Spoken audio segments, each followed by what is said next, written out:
We begin today's talk with a prayer to the one self hidden in all beings, which is the great teaching of Vedanta.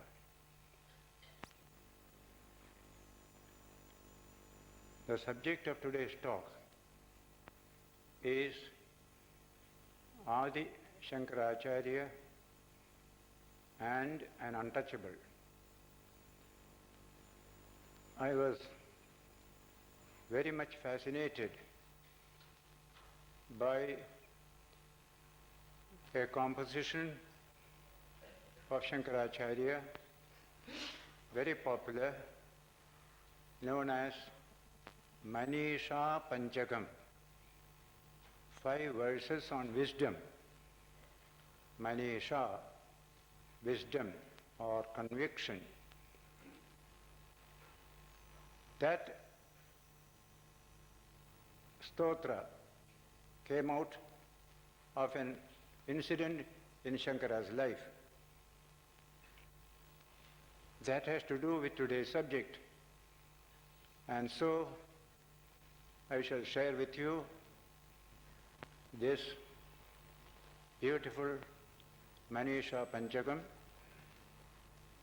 and refer to the problem of untouchability which has been dogging us for a few hundreds of years and which we are trying to end once and for all in the modern period. In no other country is this type of untouchability of one human being on another. Only in India. And the tragedy is we have the highest philosophy of unity of all existence, philosophy of Advaita, non-duality, such a high philosophy, but never put into practice.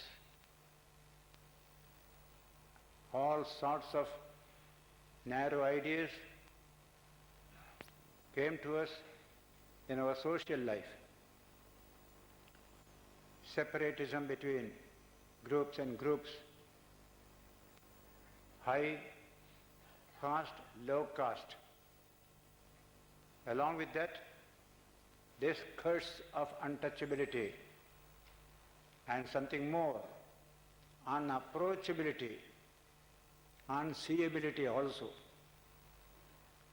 These are the evils that afflicted our society for a few, say 2000 years.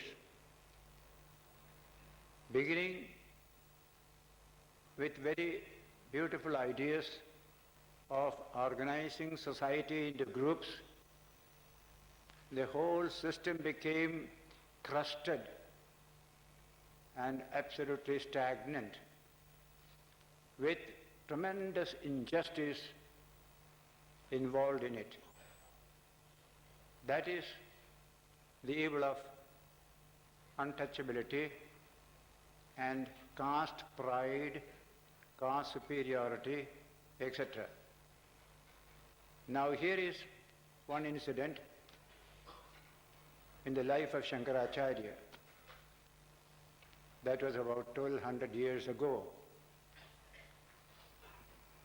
After completing his studies under his guru, Govindapada, on the banks of the Narmada, this young man of hardly 16 was commanded by the guru to go to Benares, Kashi, the great center of learning for hundreds of years, and there establish the purity and the greatness of the Vedanta philosophy, and then travel around the world, around India, preach this profound message Advaita, the great contribution of the Upanishads. Ekameva, Advitiyam, Brahma. Brahman is one only and no two. And all beings and the whole universe is an expression of that one Brahman.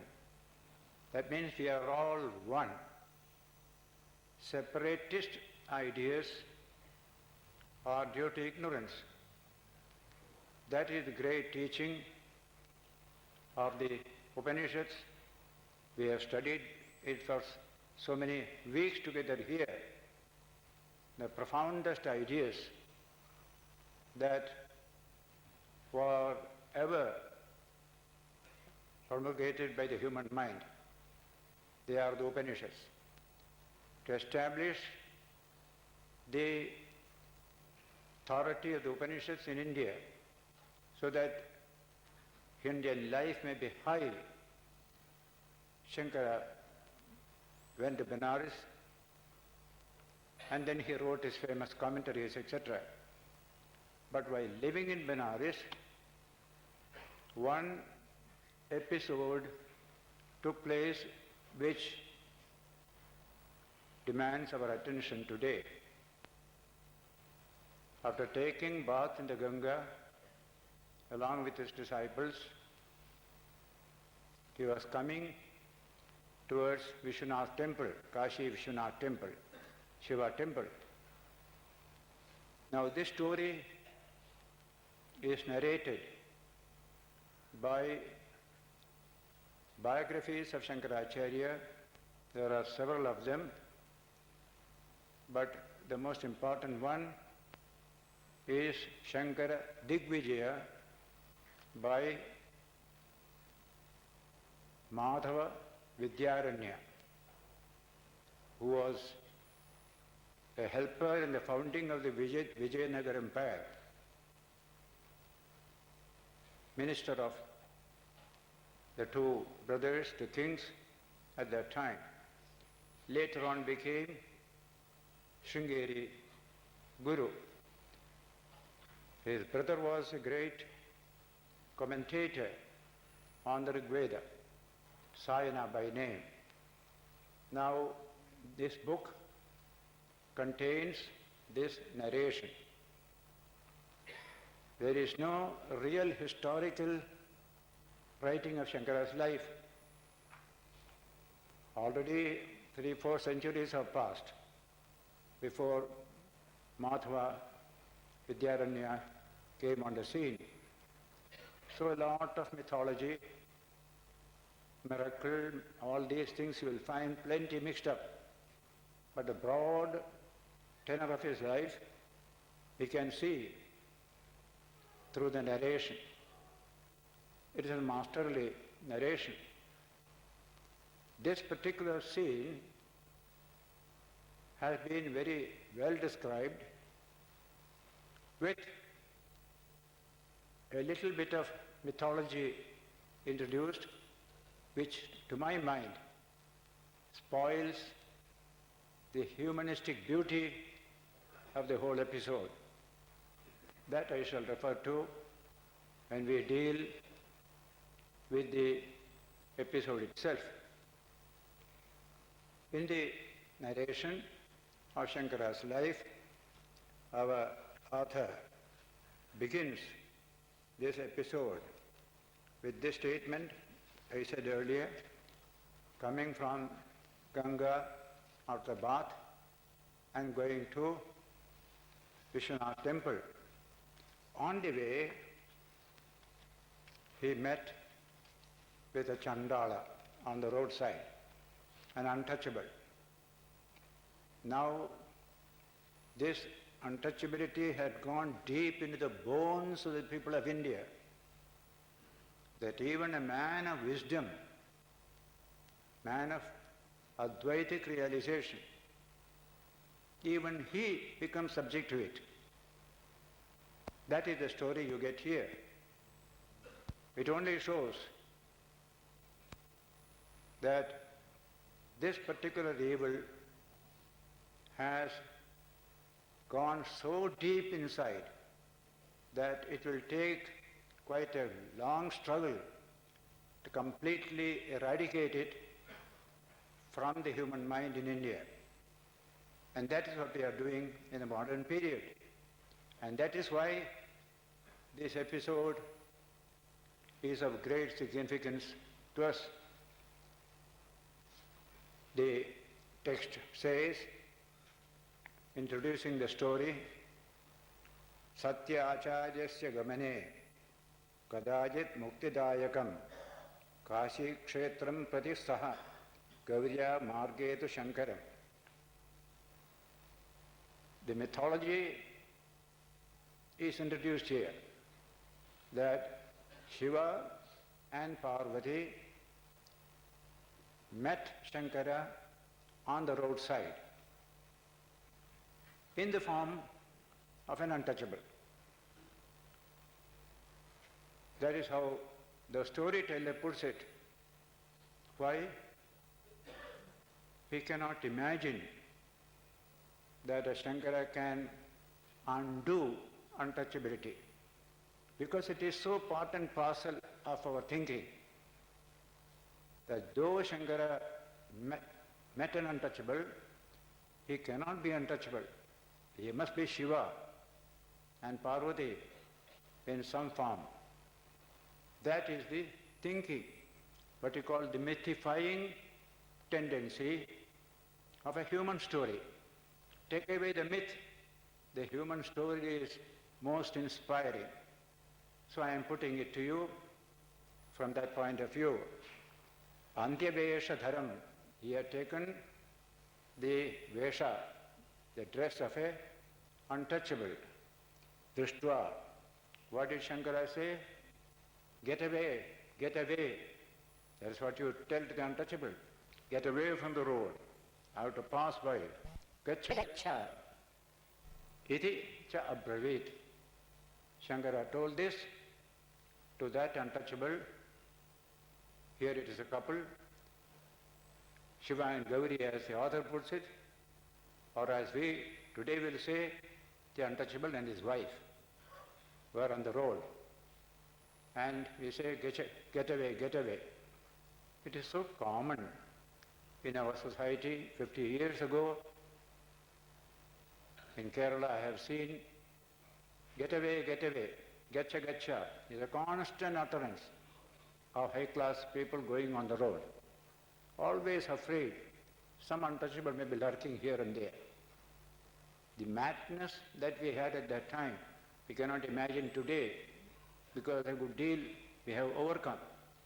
But here, you see that happening 1200 years ago in the holy city of Kashi.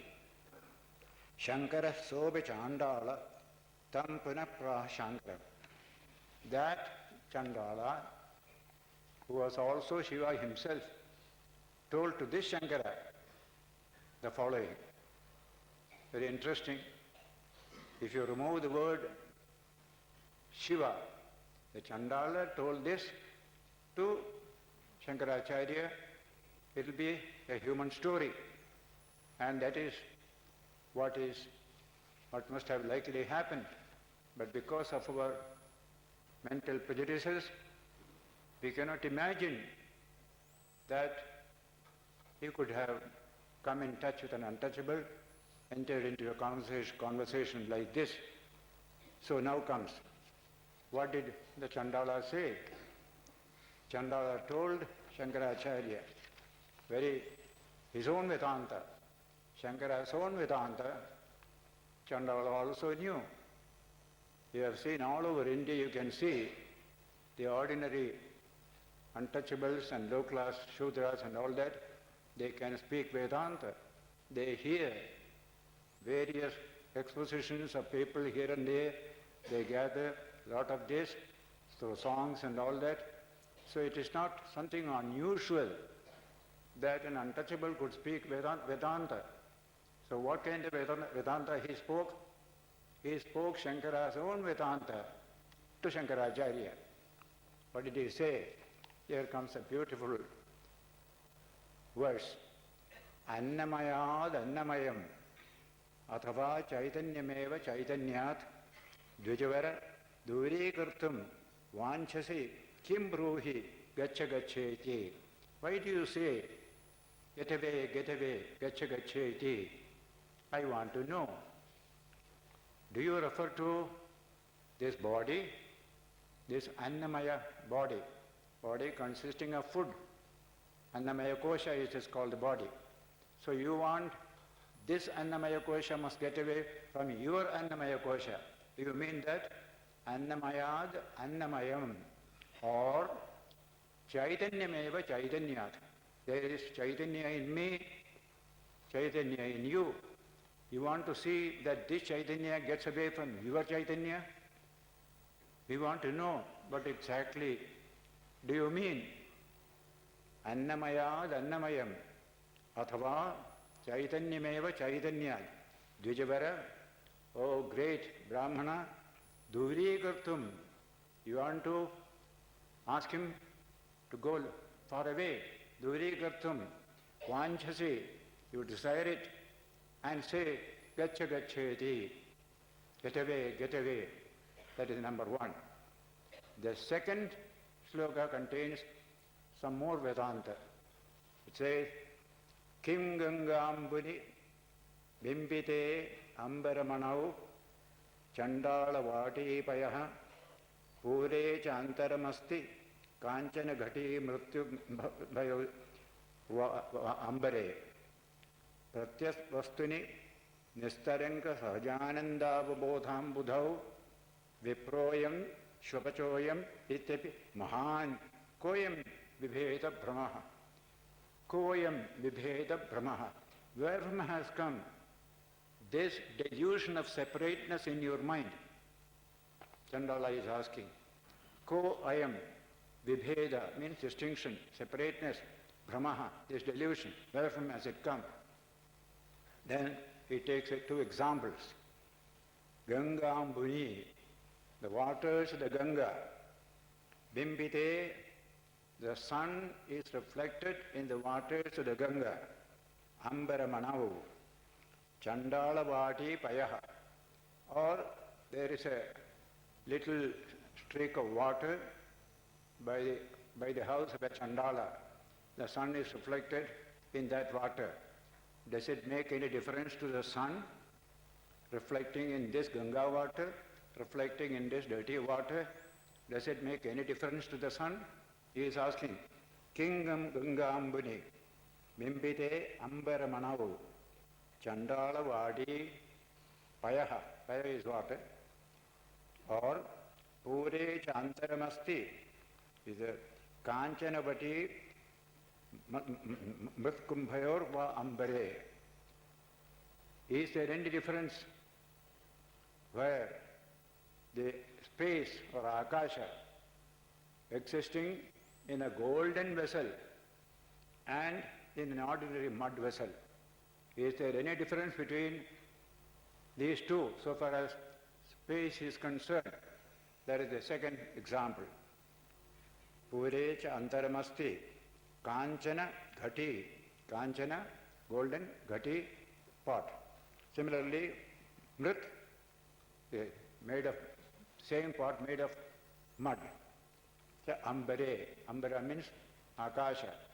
What difference does it make to the space, whether it is in a golden pot or in a mud pot? Pratyak Vastuni Nistaranga Sahajananda Avabodham Bhutau Viproyam. He says, in that infinite ocean, Ambudhau is ocean. In that ocean, what kind of ocean? Nistaranga Sahaja Ananda. That infinite bliss, without any wave, calm, silent ocean of infinite bliss. In that ocean, which is your own infinite self, inner self, Pratyak Vastuni, that is one's inner self. In that, Viproyam, this man is a Brahmana. Shvapacho, this man is an eater of dog or a Chandala. Ityapi, with this kind of understanding, Mahan Koyam Vibheda Brahma. Unless there is tremendous delusion, how can these distinctions come? He is asking. Viproyam Ayam means this person is a Vipra, this person is a Chandala. This distinction, how can it come in this Pratyak Vastuni? Pratyak means finger pointing to something within yourself, your infinite self. Parak means pointing finger outside, the outside world. Here we call it Pratyak Atman, Pratyak Vastu, the inner self, which is one in all of us, according to Advaita. Pratyak Vastuni, Viproyam Shubhajo Ayam, Ityapi Mahan, Koyam Vibheda Brahma. Wherefrom has come this Brahma, this delusion, not ordinary delusion, Mahan Brahma, very great delusion. Wherefrom has it come? That was the question put by Chandala to Shankaracharya. Now, we can take it that any Chandala can ask this question. We have seen many low-level people speaking this high philosophy, but he had the courage to put it in the nice way in Benares. Now comes Shankara's reaction. He thought for a moment, and in his heart of heart he said, this man has taught me my Vedanta correctly. That is how Shankara reacted to this questioning by the Chandala. That is put into these 4 or 5 verses. Jagrat Swapna Susuptishu Spurtara Ya Samvid Ujrumbhate Ya Brahmati Pipirikanta Tanushu Prota Jagat Sakshini Saivaham Nacha Drishya Vastu Iti Dridhapratyasti Yasya Pichet Chandalastu Satu Dvijostu Gururutyesha Manisha Mama. The last line is beautiful. Let him be a Chandala, let him be a Brahmana. Whoever has realized this truth, he is my Guru, he is my Guru. That's the last line. Chandalostu Satu Dvijostu, or it may be Dvija. Dvija means twice born. Brahmana, that means after the holy thread is given, child is born anew. They are called Dvija, it is called. Gururutyesha Manisha Mama. This is my firm conviction that that person may be a Chandala, may be a Brahmana, but he has realized this truth. He is my Guru. What kind of truth? Jagrat Swapna Sushuptishu Sphutatara Ya Samvit Ujrumbhate. That Samvit, that pure knowledge or pure consciousness that reveals itself in all the 3 states, Jagrat, Swapna, Sushupti, in all the 3 states, Sphutatara, clearly, one infinite pure consciousness manifests through the waking, through the dream, through sleep. This is the great theme of Mandukya Upanishad and Gaudapada's Karika. Gaudapada was Shankara's Guru, Govindapada, his Guru, on the Narmada bank. Ya Brahmati Pipilikanta Tanushu Prota Jagat Sakshini. Then there is the witness of the whole universe. All the activities going on in the world are witnessed by pure consciousness. That consciousness, Brahmati Pipilikanta Tanushu, is present in all beings, from Brahma up to the ant below. All the Brahmadi Pipilika, say, Tanushu, in their bodies. Brahma's body and the little Pipilika's body. Within that, that infinite consciousness, which is the witness of the universe, is present in all these bodies. Saivaham, I am that. This knowledge must come. Saivaham. Nacha drishya vastu. I am not the objects that are seen by the senses. I am the subject. I am the self, I am the consciousness, I am not a thing, I am not an object. This knowledge must come. That is the great teaching of Vedanta. You are essentially a subject, not an object. Objects of the world are there. Rocks and stones, all these are objects. But I am not an object, I am the subject. Vedanta, we call it Vishaya, means object. Vishayi, the subject, the seer, the knower, the self. I am Saivaham, not a Drishya Vastu, and not a Drishya Vastu, a thing that is seen, grasped by the five senses. Dridha Pratnyasti, this kind of firm wisdom, he or she who has this, Yasyapiche, anyone it may be, let it be a Chandala, let it be a Brahmana, he is my Guru, I salute him. That is the first verse of Shankaracharya.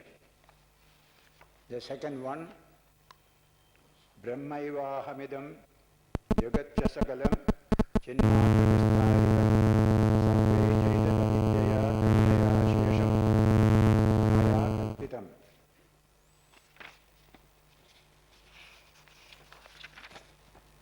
Titham yasya dridhamati sukatare nitye pare narmale chandalostu tatu dvijostu gurutyesha manisha mama. Last line is just the same. Let him be a Chandala, let him be a Brahmana, I don't care. He or she is my Guru. Who realizes this truth? What is that? Brahmaivahamidam. I am Brahman. Aham idam jagatcha. And all this universe also is Brahman. I am Brahman, the whole universe is Brahman. We saw it last Sunday, quoting from Mundaka Upanishad, Brahmaivedam Vishwamidam Varishtham. The whole universe is that holy Brahman, very worshipful Brahman. That is the Vedantic teaching. Brahmaivahamidam Jagatcha Sakalam. The entire universe is nothing but Brahman. Chinmatra Vistaritam. It is the expansion of pure consciousness. Chinmatra, pure consciousness expanded as the universe. Sarvam chaitad avidyaya trigunaya shesham maya kalpitam. All the things that you see as not Brahman is merely your kalpana, your imagination, through the power of Maya, chaitad avidyaya, through ignorance. You imagine that this is something separate, this is something separate, etc. Though it is all Brahman all the time. Sarvam chaitad avidyaya trigunaya. The threefold type of avidya means the three gunas, sattva, rajas, tamas. Their play makes for differentiation in the one non-dual Brahman. Trigunaya maya kalpitam. Yaya kalpitam. Itham yasya drisha mati. He who has, he or she who has this firm conviction, sukatare nitye pare nirmale, in that Brahman which is sukatara, supremely full of bliss, eternal, nitye, pare, the highest, nirmale, the purest. Chandalostu satu dvijostu gururityesha manisha mama. This is my firm conviction, this is my wisdom, that whether it be a Chandala or a Brahmana, one who has realized this truth is my Guru.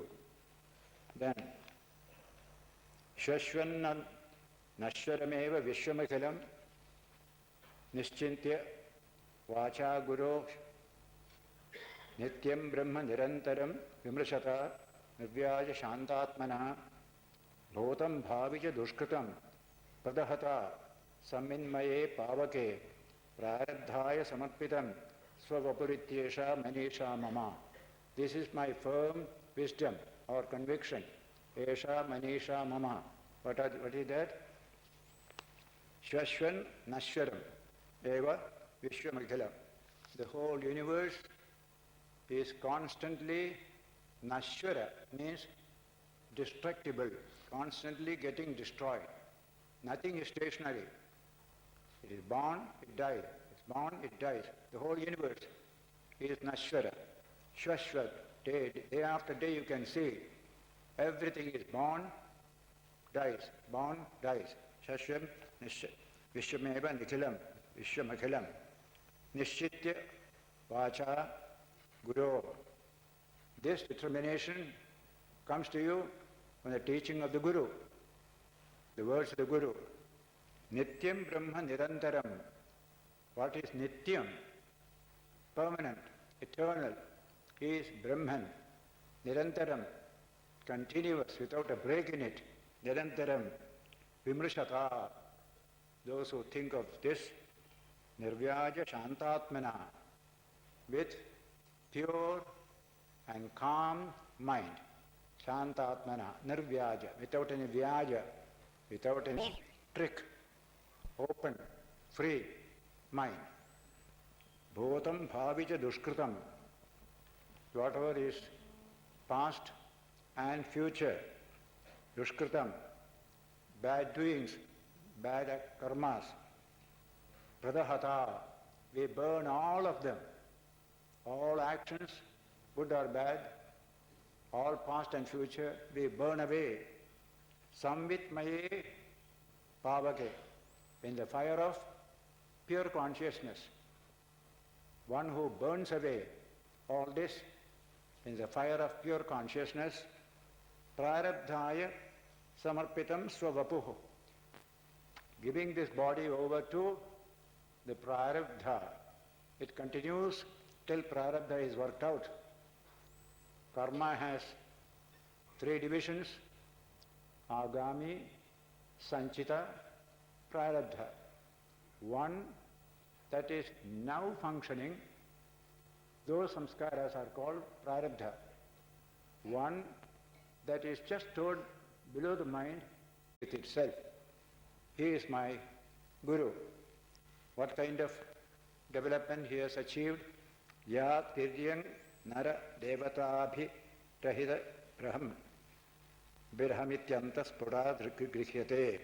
The yogin who enjoys the inner tranquility of mind as he constantly contemplates the glistening pure consciousness which is directly intuited as the I.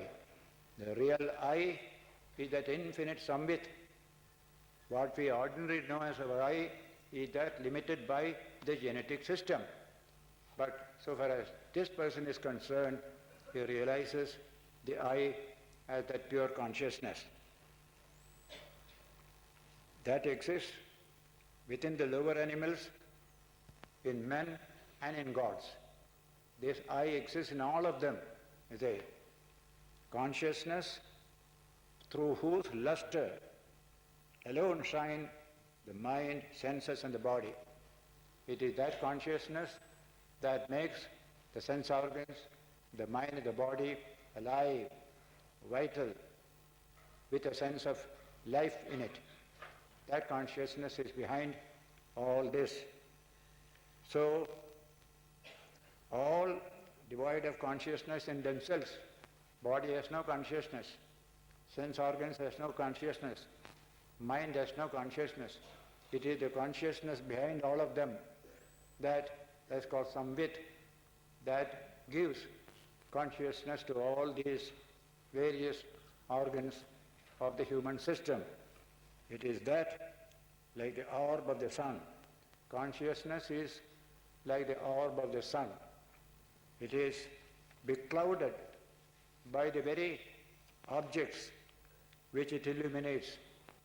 A cloud comes and covers the sun, and the sun illumines even that cloud, and is a product of the sun.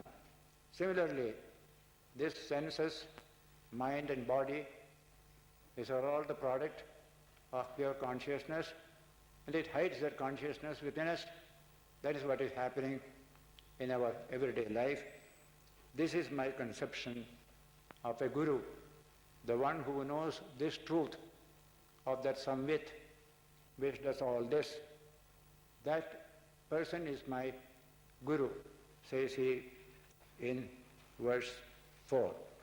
And then, next one, Yat saukhyam bhuti leshata ime shakradayo nirvrita yat chitte nitaram prashanta kalane ladhva munir nirvritaha yasmin nitya sukha buddhau galitadhir brahmaivana brahmavit yah kaschit sa surendra vandita pado nuvanam manisha mama. This is my firm conviction. What is that? Yasya saukhyam buddhi, that ocean of pure happiness or bliss. Brahman is described as an ocean of bliss. Yas saukhyam buddhi.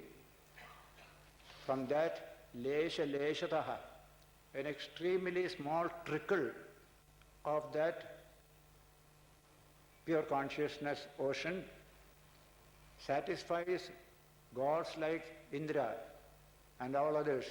Just a trickle. They are full of happiness because of that. Chakradayo nirvrita. They are fully satisfied with a drop of that ocean of consciousness which is Brahman. Yat chitte nitaram prashanta kalane ladhva munir nirvritaha. Sages who meditate, they, if they get yat chitte nitaram prashanta kalane, and the mind is perfectly calm, the sages also realize this wonderful truth of that infinite ocean of pure consciousness, labdhva murir nirvritaha, and the sages become fully satisfied, fully fulfilled in life. Yasmin nitya sukham buddhau galitadhihi. In that nitya sukham buddhau, that eternal ocean of bliss, he whose mind is merged, galita, dhi, mind is dissolved or merged in that nitya sukham buddhau. Such a person, brahmaiva, he is Brahman, not a mere knower of Brahman, na brahmavit, brahmaiva na brahmavit. He is himself Brahman and not a mere knower of Brahman. Kachit sa surendra vandita pado, it says, yat kachit, anybody, surendra vandita pado, who is honored and worshipped by gods like Indra, Surendra, there. Nuvanam manisha mama. Whoever has realized that identity with his Brahman is really a worthy soul at whose feet the best of the gods bow down. Surendra Vandita Pado. Nuvanam Manisha Mama. This is my firm conviction. This is my wisdom.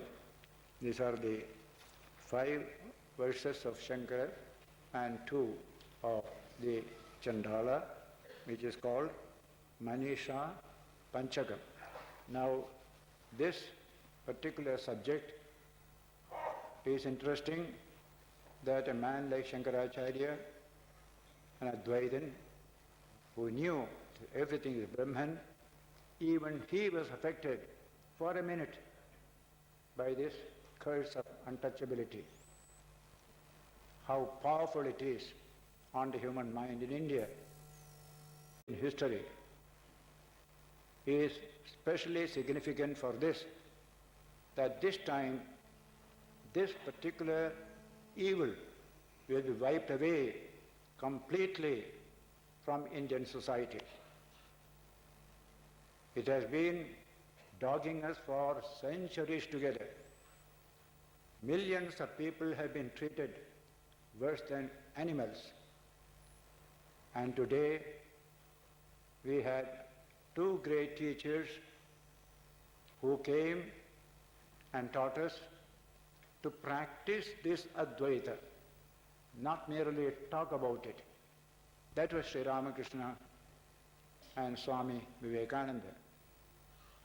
In Sri Ramakrishna's life, there is a wonderful episode which will be inspiring for all of us in this modern period and which has never been done before by any spiritual sadhaka or teacher. During the 12 years of spiritual practices in the Dakshineshwar temple, just like a scientist busy in his own laboratory, Ramakrishna was a scientist in the field of religion. He made many experiments, and one such experiment is unique from this point of view. The context in which we are discussing that subject is very apt, saying he got up at midnight, went to the house of a Chandala and washed his latrine. If he had done it daytime, he won't allow him. Chandala knows that he is a Chandala, he is an untouchable. And what has happened in India, the upper class knew they are superior. Lower class knew they are inferior. They are born inferior. They are to remain inferior. This has been just pressed down the minds of people, both of them, the upper and the lower. That is India. Now it is going to be broken in this modern period. Here is that sadhana of Sri Ramakrishna. He was washing and cleaning the latrine at midnight, so that the untouchable should not know. Then he will object. While cleaning, he is praying to the Divine Mother, "O Mother, take away the notion that I am superior to all as a Brahmana. Make me the servant of all." That is a wonderful prayer. Make me the servant of all. What a beautiful idea. Now that is in our Ramakrishna Darshanam museum above the office building. You find this picture also. Ramakrishna washing the latrine of an untouchable sweeper. That's number one. Then there are interesting sidelights on this question. Orthodox Matadipatis are there in India. They all believe in untouchability. It is natural. Anything against it they cannot imagine. I am telling what happened about 70 years ago. One registrar of a university went to a Matadipati and in the course of talk told about Ramakrishna, the Ramakrishna ashramas. What is this Ramakrishna ashramas? The Adipati asked. That gentleman was a registrar of a university. He told the Matadipati about Ramakrishna. In the course of his talk, he referred to this sadhana of Sri Ramakrishna, that he went and washed the latrine of an untouchable. As soon as the Matadipati heard it, he could not bear to hear anything about it. Stop, stop. Don't tell it. Don't tell it. That gentleman said, but he did it. He said, even if he has done it, don't tell it to others. Don't tell it to others. It is degrading to the Brahmana. That gentleman said, to me I find it is the greatest thing for a Brahmana. But they couldn't come to a common understanding. This is a modern mind. That is the old tradition. This is one part of the story. Let us come to Vivekananda's life. Even from boyhood, he becomes a rebel against these distinctions between human beings. You will read in his life, when he was a young boy at home, his father was an attorney in the Calcutta High Court, Vishwanath Datta. He had a visitor's room with various types of hookahs, smoking hookahs. This is the Hindu hookah, Muslim hookah, Christian hookah. Separate hookahs were there. One day, Naren, Vivekananda's early name, entered the room and found so many hookahs. Why is this so many different hookahs? One hookah will not be enough. Why a Hindu cannot smoke from the other hookah? I don't accept all these distinctions. Let me try. So he started, smoked from one hookah, then turned over to the Christian hookah, then the Muslim hookah, and looked around whether the walls will fall down. Nothing happened. The whole thing is superstition, he told himself. Now at that moment, his father entered the room. Boy, what are you doing? I am trying to find out what is the distinction between this hookah and that hookah. Why you make all these different hookahs, different communities? I can't understand this. What a boy you are. A rebellious boy you are. Father told him, and then left. That is early period of Narendra's life. Later on, he goes to Sri Ramakrishna, becomes a disciple for 5 years. Ramakrishna passes away 1886.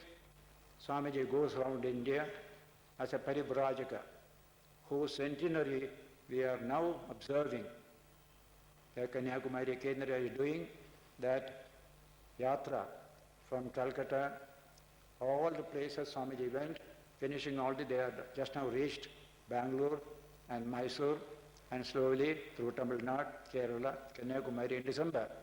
Now that Vivekananda was going round somewhere between Agra and Vrindavan, on foot, walking. After a long walk, he felt tired. He found a man smoking a hookah in a corner of a village. He approached him. Can you give me just to smoke once, to refresh myself? I have to walk long distance. You are a sadhu. I am an untouchable. How can you do this? As soon as he heard it, as any Hindu with that entrenched consciousness of untouchability within, Swamiji moved aside, started walking. A little distance. Suddenly the thought came, what? These distinctions I made, I teach Vedanta, I teach oneness. I made this distinction. We returned back to that person who was still sitting and smoking. Give it to me, I will smoke. He took it, smoked well, blessed him, and went away. This happened in our own time, 1891 or so, this happened. Later on, he was in the court of the Maharaja of Khetri. There, one day the Maharaja told, tonight there will be a music by an arch girl. I want you to come. The second group, whom we have suppressed in India, looked down upon, made so many rules and regulations to destroy the freedom of the person concerned, the women, Indian women. We have looked down upon them, full of duties and no rights, absolutely no rights, only duties. Any book you take, duty, duty, duty, no right at all. This girl was to sing. Maharaja Khetri was Swamiji's disciple. He told Swamiji, please be present, it will be fine. Swamiji said, no, what have I to do with a girl singing, a Naach girl singing? But he pleaded very much. Swamiji came and sat, and she started singing. Fortunately, she sang a song of Surdas, a well-known song on this very subject of discrimination. Mere to avaguna chitta na dharo, samadarshi ho naam tuharo. Don't look upon my evil qualities. Thy name is same-sightedness. That is the burden of the song. As soon as Swamiji heard it, this girl has taught me real Vedanta. I had made this distinction. Never again I shall do so. And after the song, she made pranam to Swamiji. Swamiji blessed her in his heart of hearts. He treated her as a teacher of Vedanta. This is Vedanta. That particular point of time, singing that Surdas song at midnight, how much it goes deep into the heart. That is another incident in the life of Swami Vivekananda. Then he went to America, came back, landed at Colombo on January 15, 1897. Then came to various towns in Madras Presidency at that time, then Madras, Calcutta, then Almora, Khetri, Lahore. In Lahore, he poured out his heart that this evil must be blotted out of India. There is a very famous lecture. In many other lectures, also he has referred to this. Letters written from America contain plenty of this, most inspiring. But in that Lahore lecture, you get Swamiji's best expression of disgust and sorrow at this treatment of man, man by man in India. Here are a few passages from this. This was delivered on 12th November 1897. From January 15th, from Colombo it started, to all these various areas. We are in November 1897 in Lahore.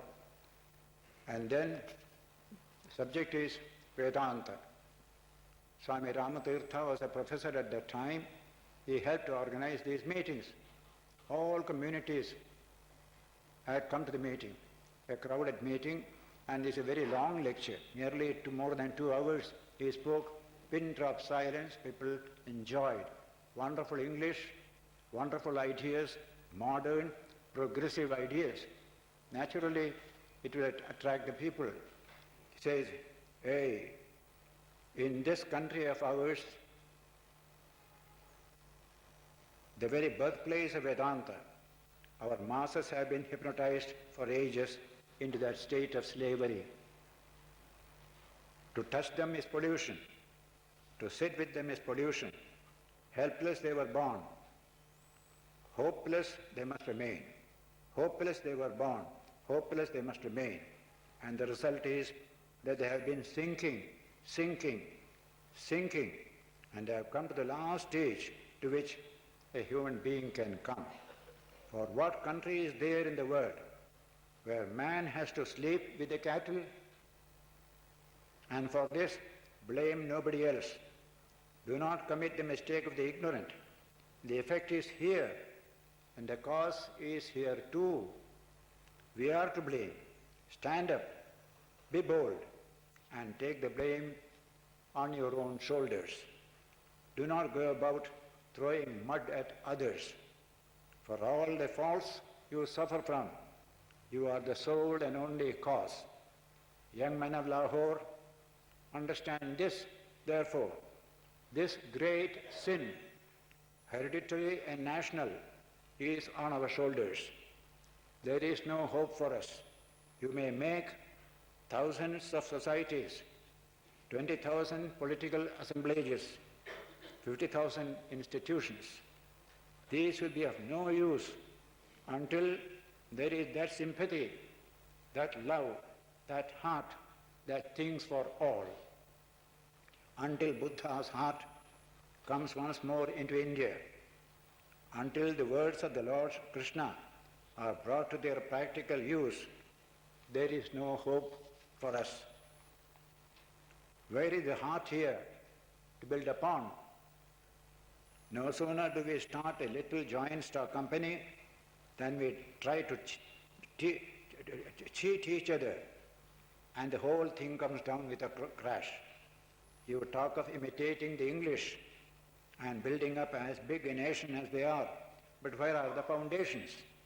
Ours are only sand, and therefore the building comes down with a crash in no time. Even now you find our political system, how unsteady it is. As soon as a man sits on a chair, that chair starts rocking all the time.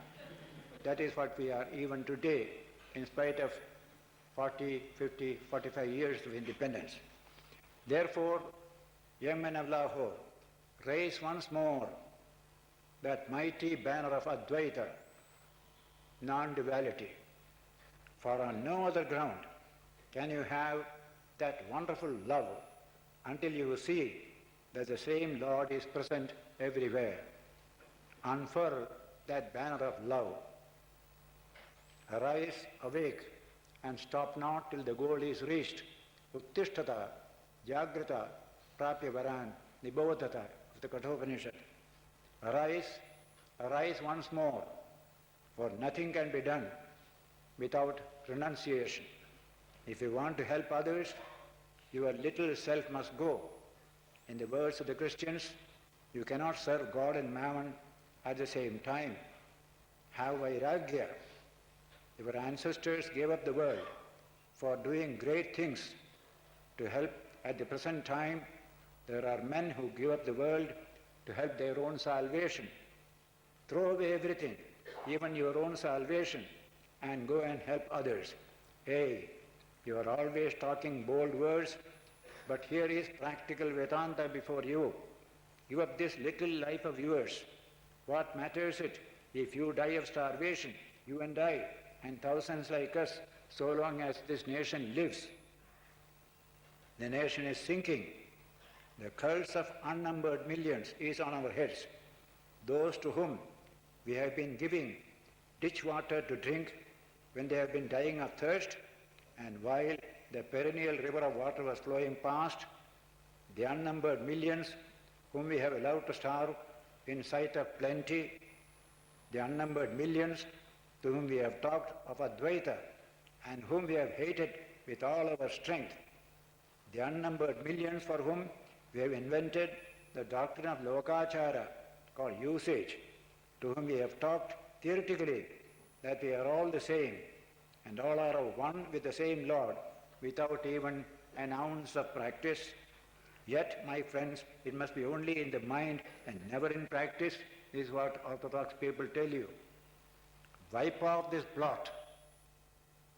Arise and awake. What matters it if this little life goes?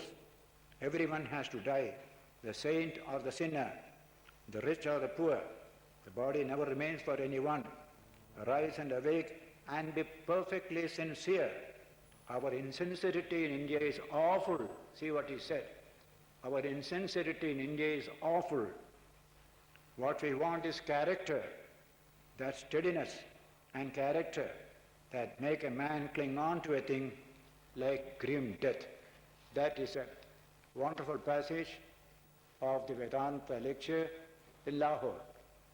One great person did tremendous work to raise the untouchables in Kerala.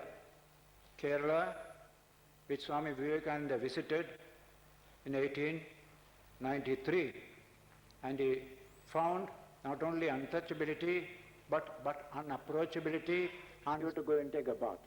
That kind of section people were there. Swamiji said, what is this Kerala? All the people here are mad. The whole thing is a lunatic asylum. Today people quote this often.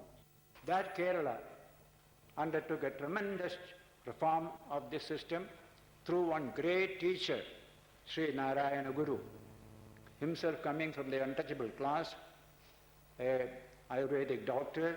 He knew Sanskrit. He did not fight with anybody, did not abuse any upper classes. He only served his own people, telling them, get education, try to stand on your own feet, everything will come. This produced wonders. Within a few years, the untouchables of Kerala ceased to be untouchable. In 1936, the Maharaja of Travancore opened the temples for all communities of Hindus. all untouchables as well. And today when you go there, you don't find any untouchability. Those people have come up economically, educationally, very high.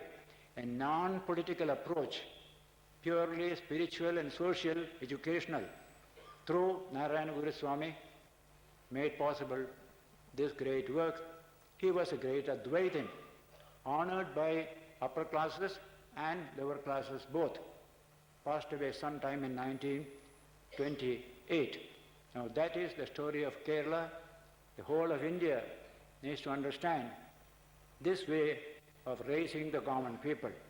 Positive attitude, education, and small economic opportunity, economic freedom. Then untouchability will go. Fortunately, our constitution has broken its back by banning it from India. Our education, democratic institutions, all these will help us to banish it step by step. And within a few decades, we can hope to see that this evil which has been dogging us for hundreds of years will be a thing of the past in the modern period of Indian history. It is for this India produced a Sri Ramakrishna, a Vivekananda, followed by Mahatma Gandhi. All of them worked for this great transformation. Among the untouchables, we had Narayana Guru in Kerala taking the spiritual path of development, and Dr. Ambedkar in the western part of India taking the political, social path for the development. Whatever be the path, the program is very clear that untouchability will be wiped away from this country once for all by the spread of education and by the spread of Vivekananda literature throughout India. This is our great work before us. We can take it for granted that it is going to happen. That's the meaning of the modern chapter of India's long history. Our philosophy is great, society is full of inequalities. We shall create a society based upon that philosophy. Vivekananda called it therefore practical Vedanta. Practice Vedanta, then you will have no untouchability, no caste exclusiveness in this country. I am very happy to be with you to talk on this great subject. Next Sunday, I shall speak on Vivekananda centenary of the Chicago Parliament of Religions and his Parivrajika life. Great movements are going on all over the world in this connection. I would like to bring it to your attention in a focus next Sunday when we meet here. We shall spend a minute in silence and then disperse.